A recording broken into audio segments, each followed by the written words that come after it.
매주 금요 기도회를 통해서 회복을 위한 기도를 하고 있습니다. 그래서 우리가 매주 금요 기도회 기도할 때마다 하나님이 조금씩 회복시켜주고 계신 줄로 믿습니다. 혹이나 아직 목사님 기도해도 회복이 안 되는 것 같은데요, 이렇게 생각될 수도 있습니다. 그러나 하나님은 반드시 회복시켜 주실 줄 믿습니다. 그래서 도리어 이 밤이 우리의 믿음이 견고해지고 더 하나님 앞에 한 발 한 발 가까이 나아가는 귀한 밤이 되는 줄로 믿습니다. 지난번에 디모데전서 4장 말씀을 같이 보면서 특별히 우리의 체질을 육적인 체질에서 영적인 체질로 바꿔야 된다 하는 말씀을 같이 나누었습니다. 여러분, 회복이라는 것은 돌아가는 것이다 이랬죠. 우리가 어디로 돌아가야 합니까? 하나님께로 돌아가야 합니다. 그래서 구약에는 하나님이 선지자들을 보내셔서 계속 하신 말씀이 내게로 돌아오라, 내게로 돌아오라 그랬어요. 예수님께서도 수고하고 무거운 짐진 자들아 다 내게로 오라 말씀하셨습니다. 그래서 우리가 회복된다는 것은 말 그대로 하나님께로 돌아가는 것입니다. 그런데 우리가 돌아가려고 하는데 문제가 있다 했죠. 뭡니까? 돌아가지 못하게 하는, 방해하는 세력이 있다고 했습니다. 근데 그것이 눈에 보이는 것이 아니라 눈에 보이지 않는 영적인 어둠의 세력들이었어요. 우리가 하나님께 돌아가려고 하면 그 어둠의 세력들이 우리를 꽉 붙잡아 갖고 못 가게 하는 것입니다. 망령되고 허탄한 가르침과 신화 속에서 우리를 속여서 자꾸 하나님께 나아가는 것을 방해를 합니다. 그러면 우리의 발목을 잡는 그 어둠의 세력들, 그 어둠의 세력들을 대적하고 이기는 방법이 뭐냐? 우리의 체질을 바꿔야 된다 했죠. 종종 아파서 병원에 가면 뭐라고 합니까? 한의원 같은 데 가면 그 말을 자주 하죠. 좀 체질을 바꾸셔야 됩니다. 몸이 산성화되니까 다시 알카리성으로 몸을 좀 바꿔야 합니다, 이렇게 얘기를 합니다. 무슨 말일까요? 우리가 하나님께 나아가려고 하는데 자꾸 우리를 붙잡는 것은 바로 우리의 육적인 체질 때문이라는 거예요. 때문에 우리가 영적인 체질로 우리가 바꾸어지면 여러분, 우리의 모든 어둠의 세력들을 우리가 능히 대적하고 이길 줄로 믿습니다. 혹이나 그런 분들도 있어요. 하나님이 도와주실 거야, 내가 해봤자 아무 소용이 없지, 하나님이 나와 함께 하시니 내가 승리할 수 있어. 어찌 보면 맞는 말 같고 믿음의 말처럼 들립니다. 그러나 여러분, 진정한 믿음은 어떤 믿음일까요? 하나님 믿습니다, 외치기만 하면 될까요? 그렇지 않습니다. 내가 처한 상황 속에서 내가 최선을 다해 믿음의 날개짓을 해야 한다는 것이죠. 모든 책임을 하나님께만 맡기는 게 아니라 내가 해야 할 수 있는 최선의 믿음에 우리의 모습이 있어야 합니다. 신명기 32장 11절에 보면 하나님이 택한 백성들을 어떻게 대하시냐면 마치 독수리가 자기의 보금자리를 어지럽게 하며 자기의 새끼 위에 너풀거리며 그의 날개를 펴서 새끼를 받으며 그의 날개 위에 그것을 엎는 것 같이라고 했어요. 이게 무슨 말이냐면 독수리가 어느 날 그 새끼들이 있는 보금자리를 막 흩어버립니다. 그러면 새끼들은 그런 생각할 거예요. 아니, 엄마가 왜 이러지? 갑자기 엄마가 좀 이상해졌는데? 그러다가 막 날개짓을 하고는 낭떠러지로 새끼들을 밀어버립니다. 그러면 그 독수리 새끼들이 그러겠죠. 아이고, 독수리 살려, 엄마가 자식 죽이네, 그러면서 아마 떨어질 겁니다. 그러면은 저 밑으로 그냥 곤두박질 치려고 하면 그 일보 직전에 있으면 어때요? 엄마가 독수리가 내려와서 그 새끼를 탁 받아가지고 그 날개 위에 엎는다는 거예요. 그리고 다시금 올라가서 또 새끼를 던져버리고 또 바닥에 곤두박질 치러 가면 또 받아가지고 날개 위에 엎어가지고, 여러분, 계속 이렇게 반복을 하면 어떻게 될까요?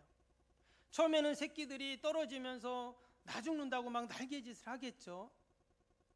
그렇게 계속 반복을 하다 보면 자신도 모르게 날개에 심이 생겨가지고 그 독수리도 새끼들도 어미처럼 저 창공을 멋지게 날 수가 있는 것입니다. 열심히 날개짓을 해서 그 날개에 심을 기르라고 어미 독수리가 그렇게 새끼들 둥지를 흩어버리는 것이죠. 하나님도 마찬가지라는 거예요. 때로는 우리에게 환난이 있고 고난이 있는 것 같지만 마치 쇠를 풀무불 속에 집어넣어서 달구고 또 망치질을 하고 또 꺼내서 찬물에 집어넣고 이렇게 반복하다 보면 견고한 그런 칼이 만들어지는 것처럼 여러분, 우리의 육적인 세상으로 가득한 우리의 육적인 체질을 영적인 체질로 바꾸어야 여러분, 우리가 능히 어둠의 세력들, 우리가 하나님께 나아가려고 할 때 우리의 발목을 잡는 어둠의 세력들을 우리가 단칼에 여러분 무찌를 수 있는 줄로 믿습니다. 하나님의 목적은 우리가 닭이 아니라 무엇일까요? 독수리입니다. 여러분, 닭은 날개짓을 할 필요가 없죠. 그러나 닭은 나중에 어떻게 됩니까? 통닭으로 끝납니다. 그러나 독수리는 어때요? 독수리는 저 높은 창공을 비행하기 위해 강한 날개가 필요합니다. 그래서 최선을 다해 죽을 힘을 다해 날개짓을 하는 것이죠. 그리고 어느 날 자신도 모르는 사이에 멋지게 하늘을 날게 됩니다.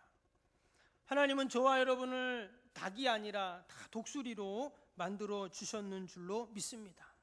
우리의 결말은 통닭이 아니라 하늘의 왕자인 분명 독수리인 줄로 믿습니다. 그래서 오늘 말씀해 보니까 우리가 그 어둠의 세력들을 이기기 위해서 우리에게 꼭 필요한 것이 있습니다. 하나님이 주신 그 권세와 하나님의 자녀의 능력을 우리가 사용하기 위해서 꼭 우리에게 필요한 것이 있는데, 오늘 11절 말씀을 다시 봅니다. 11절 보면 마귀의 간계를 능히 대적하기 위하여 하나님의 전신갑주를 입으라. 또 13절도 봅니다. 그러므로 하나님의 전신갑주를 취하라. 우리가 하나님께로 돌아가고 회복되고, 그런데 우리를 발목을 잡는 그 세력들을, 악의 세력들, 그 마귀들을 이야기하면서 우리가 하나님의 전신갑주를 입고 취해야 한다고 분명히 말씀하고 있습니다. 오늘 12절 보세요. 우리의 씨름은 혈과 육을 상대하는 것이요 통치자들과 권세들과 이 어둠의 세상 주관자들과 하늘에 있는 악의 영들을 상대함이라 했습니다. 여러분, 어둠의 세력들은요, 우리가 생각한 것보다 상당히 많고 상당히 이 활동 반경이 넓습니다. 여기 보니까 통치자들, 권세자들, 어둠의 세상 주관자들, 하늘에 있는 악의 영들, 그들을 통해서 이 어둠의 세력들이 늘 그 마귀의 간계를 이루고 있다는 거예요. 그래서 하나님은 우리가 하나님의 전신갑주를 입고 또 하나님의 전신갑주를 취하지 않으면 결코 이 어둠의 세력들을 상대할 수 없다라고 말하는 것입니다. 지금 바울이 이 하나님의 전신갑주를 이야기하면서 그는 아마도 당시에 로마의 군병들을 염두에 두었을 것입니다. 1세기 지중해권에서 이 로마 제국이 그 지역의 모든 나라들을 정복하고 거대한 로마 제국을 이루기까지 바로 이 중무장한 로마 군인들의 모습들이 있었습니다. 그들은 전투에 임하는 이 군인들의 모습은 너무나도 막강했습니다. 그런데 우리 그리스도인이 악의 영들을 상대함도 마찬가지라는 거예요. 우리가 그 영적인 전쟁에서 이길 수 있는 방법은 뭐예요? 우리도 전신갑주를 입어야 된다는 거예요. 마치 로마의 군병들처럼, 중무장한 그 군인들처럼 우리도 하나님의 전신갑주, 영적인 전신갑주를 취해야 능히 이길 수 있다는 것입니다. 여러분, 실제로 전쟁터에 나가는 군인이 총도 가져가지 않고 철모도 쓰지 않고 군화도 신지 않고 또 군복이 아니라 운동복 입고 나가면 어떻게 될까요? 그 전쟁은 당연히 질 수밖에 없는 것입니다. 그래서 우리가 늘 하나님의 전신갑주로 무장해야 여러분 능히 어둠의 세력들을 우리가 무찌르게 될 줄로 믿습니다. 제가 그림을 하나 이렇게 인터넷에서 이렇게 좀 다운을 받았는데요. 지금 이 모습이 바로 로마의 군인의 모습입니다. 1세기 로마 군인의 모습인데, 오늘 말씀해 보니까 이 하나님의 전신갑주를 얘기할 때 바로 이 로마의 군병이 입고 있는, 무장하고 있는 그 모습을 이야기를 했어요.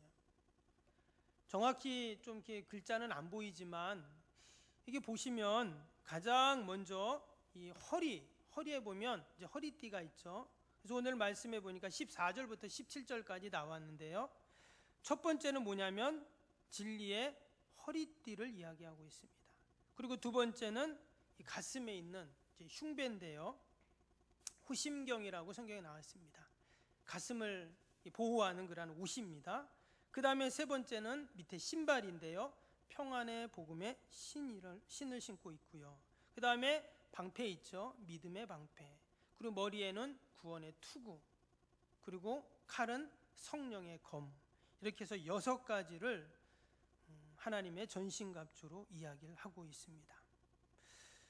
언뜻 보면은 뭐 그냥 입고 있나 보다 하지만 사실 이 하나하나가 어때요? 지금 이 군인을 빈틈없이 다 보호하고 또 공격할 수 있는 그런 무기를 가지고 있습니다.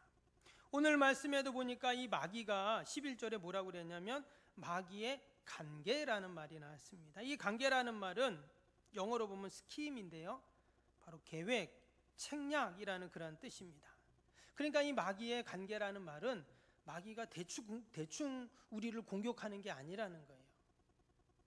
마귀가 명확한 계획을 가지고 차근차근 우리를 공격을 한다는 겁니다. 그래서 나를 무너뜨리고 가정을 무너뜨리고 교회를 무너뜨리고 민족을 무너뜨리고, 그래서 우리가 하나님의 영적인 전신갑주로 무장하고 있지 않으면 결코 마귀와의 그 영적인 싸움에서 우리가 이길 수가 없다는 거예요. 그래서 우리가 매주 이 하나님의 전신갑주에 대해서 우리가 하나하나 살펴보면서 우리가 영적으로 중무장해서 하나님의 전신갑주를 우리가 입고 취해서 우리가 날마다 사단 마귀의 세력과의 영적인 싸움에서 승리하는 저와 여러분이 되실 수 있기를 바랍니다. 이미 하나님께서 우리와 함께 하십니다. 그러나 하나님이 함께 하시니까 나는 괜찮아 라고 우리가 이야기하고 끝나는 신앙이 아니라 하나님의 전신갑주를 입으라, 취하라 말씀하신 것처럼 우리가 이 밤에 하나님, 내가 그 영적인 전신갑주를 입겠습니다, 내가 취하겠습니다 하는 믿음으로 우리가 영적으로 무장되어서 날마다 우리가 회복되고 또 온전해지는 그 은혜를 우리가 함께 누릴 수 있기를 바랍니다.